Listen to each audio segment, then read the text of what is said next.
Right now, Pittsburgh's best sports show is about to begin. Call us or tweet us. We've got things to talk about on the Nightly Sports Call. All right, thanks very much, Ken. And welcome to the program, everyone. It is the Nightly Sports Call, the Borders and Borders hotline, and we welcome you inside at 412-575. That's the number to call. Let us know what you think about the topics of the day. Bob Pompeani, Gene Collier. You can tweet us tonight at KDPomp, at Gene Collier.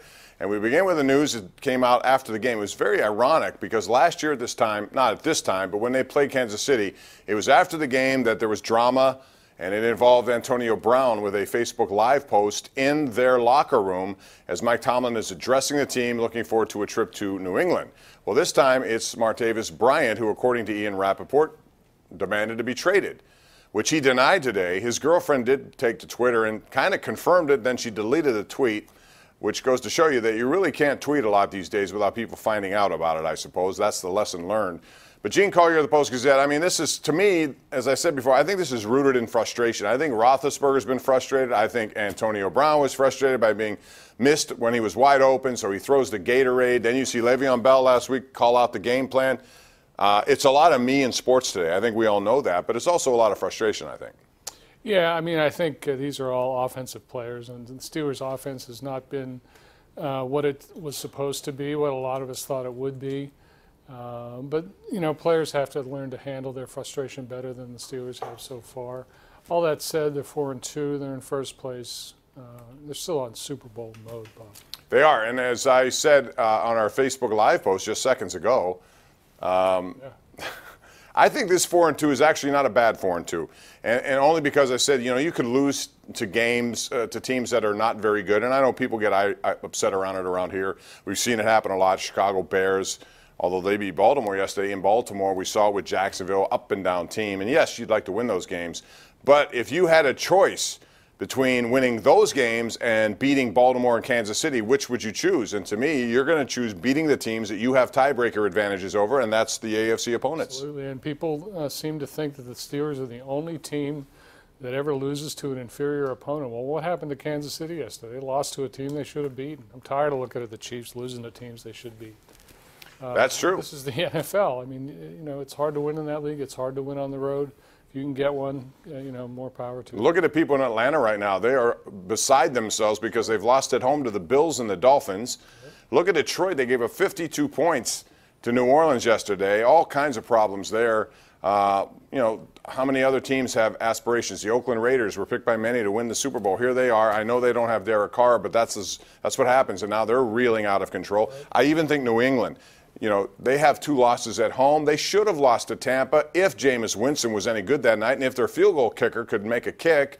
And they should have lost yesterday to the Jets, which brings me to my topic. You saw that play, that controversial play? Yeah. That was one of the worst replay decisions I've ever seen. Did you understand it? No, I didn't understand it. I don't understand what a catch is anymore in terms of possession. Or what's a fumble. And what you have to do to control the ball through the play. What does through the play mean? Does that mean until you're home an hour after the game? I have no idea what they're talking about. Again, go to my original position, Bob. Take replay out of the game. It'll make it a lot simpler. Have you always felt that way, or did you? Yeah, I never wanted to see it. I liked replay, but I think it's gotten far too intrusive. I think it's never it's designed to turn over bad calls, obvious bad calls. No, it's not, and that's the problem. It's going forward, which means more technology, which means you're going to even see more of this kind of stuff, which I don't like. So if you're in it, I guess you're going to have to be stuck with it. We'll see what happens down the road. But I still don't understand that play, and I thought that was a terrible call. Fumble is when you lose possession. The ball moved while in his arms. And yet they call it fumble out of the end zone. He never fumbled. I just don't get it. One other thing, and that would be the Penguins in action tomorrow at the New York Rangers. Penguins coming off a win in which they get a big performance by Matt Murray in goal, 2 goals by Sidney Crosby. Patrick Hornquist was a big topic last night for us, and that was, what do you do at the end of the season? He's at the end of a contract. He, Gene, to me, is one of the most unique players in the NHL in that he will not only go in front of the net, he'll take cross-check after cross-check. He retrieves pucks. He goes after pucks. He's just not to be denied. Not many people do that in the NHL today. How much is he worth, and do you think the Penguins have plans to sign him? I think the Penguins really want to keep him. As you said, Bob, he's really an unusual player, especially in the modern game. I mean, he has an energy level that is just really uncommon, and he makes smart plays. I mean, he rarely makes mistakes. Very valuable player. If I were the Penguins, I'd be doing everything I could to hang on to him. How much is he worth? Oh, I don't know. He makes 4 point something this year. I'd go as high as 7 or 8. Ooh, that would be tough because that would require another move to try to compensate some of the other. It's going to be interesting to see what Jim Rutherford does. Anyway, we have a lot to talk about as always. Baseball playoffs tonight. The Astros are getting pounded by the Yankees. Aaron Judge has hit a home run. Charlie Morton gets pounded. Whatever you want to talk about is fair game. Never said that before on this show, Charlie. But he's been good this year. 412-575-2600. That's the number to call. Twitter @KDPomp, @Gene Collier. We'll take those calls and tweets next right here on Pittsburgh CW.